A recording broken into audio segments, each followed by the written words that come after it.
इतनी भी मजबूर है, पढ़ना बहुत जरूरी। अनपढ़ पशु कहाए, पढ़ा लिखा इंसान सदा सम्मान जगत में पाए। वो इतनी भी मजबूर है, पढ़ना बहुत जरूरी। अनपढ़ पशु कहाए, पढ़ा लिखा इंसान सदा सम्मान जगत में पाए। वो इतनी भी मजबूर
अभी मैंने गीत आपके सामने रखा, हो कितनी भी मजबूरी पर पढ़ना बहुत जरूरी है।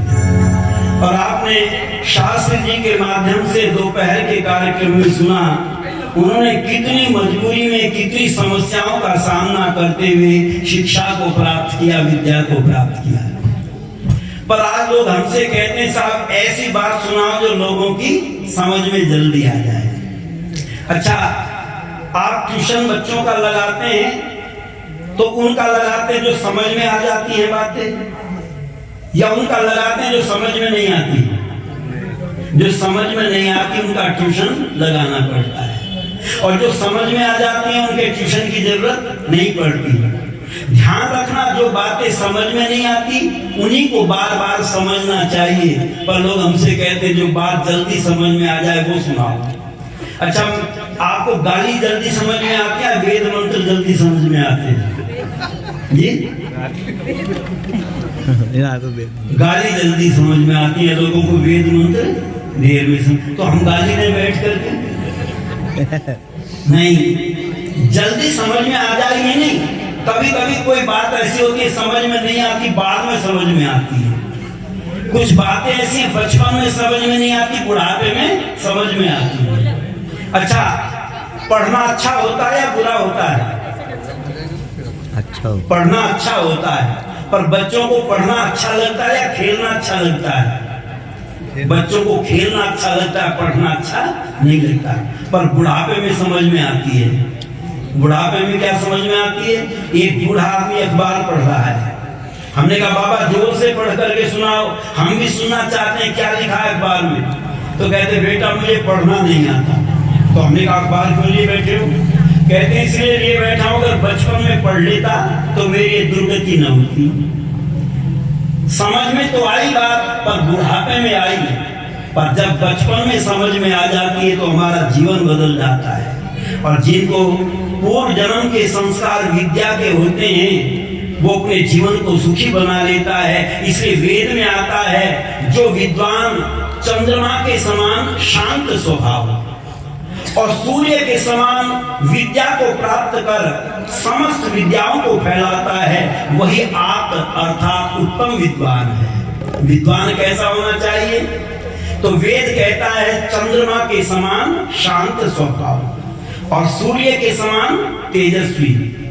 तो वेद में आया है सूर्य का जो प्रकाश होता है वो निर्भ्रांत होता है, उसमें भ्रांति नहीं होती। और चंद्रमा का जो प्रकाश होता है वो भ्रांति युक्त होता है। आपने देखा होगा कभी कभी चंद्रमा के प्रकाश में दिखाई देता है सर्प पड़ा हुआ है और व्यक्ति रुक जाता है, पर जब टॉर्च जला करके देखता है तो रस्सी पड़ी थी। हम रस्सी को सांप समझ लेते हैं और कभी कभी सांप को रस्सी समझ करके उठा लेते हैं। चंद्रमा के प्रकाश में भ्रांति होती है और सूर्य के प्रकाश में रस्सी रस्सी दिखाई देती है और सर्प सर्प दिखाई देता है। इसलिए मैं आपसे कहना चाहता हूं विद्वान कैसा होना चाहिए? अच्छा, शिव के माथे पर क्या रखा हुआ है? चंद्रमा। और चंद्रमा कैसा? दूज का चंद्रमा अच्छा होता है या पूर्णिमा का चंद्रमा अच्छा होता है? पूर्णिमा के चंद्रमा में ज्यादा प्रकाश होता है। पर शिव के माथे पर कैसा चंद्रमा है? दूज का या पूर्णिमा का? दूज का चंद्रमा है। दूज का चंद्रमा क्यों रखा है? क्योंकि दूज का चंद्रमा धीरे धीरे धीरे धीरे बढ़ता है और पूर्णिमा का चंद्रमा धीरे धीरे घटना शुरू हो जाता है। इसलिए कहते हैं तुम अपने आप को कैसा बनाना? दूज का चंद्रमा बनाना, उसको पूर्णिमा का चंद्रमा मत बनाना। पर ध्यान से सुनना, कुछ बातें ऐसी बाद में समझ में आती हैं। एक व्यक्ति अकेला ही बैठा हुआ हंस रहा है। हमने कहा भाई साहब क्या बात है, अकेले अकेले क्यों हंस रहे हो? अजी वो कल आपने बात सुनाई थी वो आज समझ में आई है। कभी कभी तुरंत समझ में नहीं आती, आपके समझ में आ जाए तो हंसना और न समझ में आए तो कल को हंस लेना। इसलिए मैं इनको भी बंद कर रहा हूं, गीत को ध्यान से सुनेंगे। एक सोम चंद्रमा, सोम चंद्रमा को भी कहते हैं और सोम नाम भी है। एक सोम चमका निनारा में उस दिन, यही है जन्मदिन, यही है जन्मदिन, यही है जन्मदिन, यही है जन्मदिन। एक सोम चमका निनारा में उस दिन, यही है जन्मदिन, यही है जन्मदिन, यही है जन्मदिन, यही है जन्मदिन। भवानी राम जी का उपवन लहराया, भवानी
सुदक्षिणा के द्वारा ही पाया प्रणव को। प्रणव ओम को भी कहते हैं और प्रणव सामने भी बैठे हैं। सुदक्षिणा के द्वारा ही पाया प्रणव को, अनिरुद्ध होकर बढ़ाया वैभव को। अनिरुद्ध होकर बढ़ाया वैभव को, असमान हुए पितृऋण से। यही है जन्मदिन, यही है जन्मदिन, यही है जन्मदिन, यही है जन्मदिन। और उन्होंने पितृयज्ञ करने के लिए हमने देखा है पहले बड़े बूढ़ों को सम्मानित किया और आज उनका सम्मान हुआ। कहते हैं पितरों के ऋण से ऋण होने का प्रयत्न किया और क्या क्या किया। शांताक्रुज में पहले बच्चों को पढ़ाया। शांताक्रुज में पहले बच्चों को पढ़ाया। पढ़ा करके संस्कृत फिर डॉक्टर बनाया। पढ़ा करके संस्कृत फिर डॉक्टर बनाया। न बैठे कभी चैन से आप बलचिन। यही है जन्मदिन, यही है जन्मदिन, यही है जन्मदिन, यही है जन्मदिन। एक सौंद चमका निराला है उस दिन। यही है जन्मदिन, यही है जन्मदिन, यही है जन्मदिन, यही है जन्मदिन। और बम्बई जैसे शहर में रह करके उन्होंने अपनी जन्मभूमि को नहीं भूला, क्योंकि उन्होंने वाल्मीकि रामायण में पढ़ा है, जननी जन्मभूमिश्च स्वर्गादपि गरीयसी। इसलिए गांव में आकर के अपने गांव में नहीं बल्कि पूरे क्षेत्र में हमारे प्रचार रथ को बुला करके निरंतर प्रचार कराते रहे। प्रणव की कृपा से ही निकिता को पाया। प्रणव की कृपा से ही निकिता को पाया। प्रणिका प्रवर ने घर को सजाया। प्रणिका प्रवर ने घर को सजाया। अनिरुद्ध लतिका में बढ़े प्रेम मनुष्य दिन। यही है जन्मदिन, यही है जन्मदिन, यही है जन्मदिन, यही है जन्मदिन।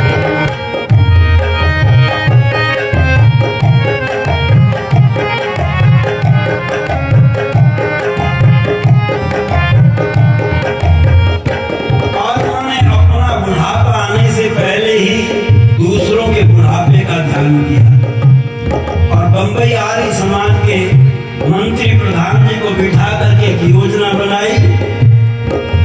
वृद्धोपदेशकों की पेंशन कराई। वृद्धोपदेशकों की पेंशन कराई। निराशा के जीवन में आशा बंधाई। निराशा के जीवन में आशा बंधाई। करते हैं शुभकामना सभी लोग रंगीन। यही है जन्मदिन, यही है जन्मदिन, यही है जन्मदिन, यही है जन्मदिन। एक सौंद चमका निराला है उस दिन। यही है जन्मदिन, यही है जन्मदिन, यही है जन्मदिन, यही है जन्मदिन। और जिन भजनोपदेशकों को लोग समझते थे ये कुछ नहीं जानते,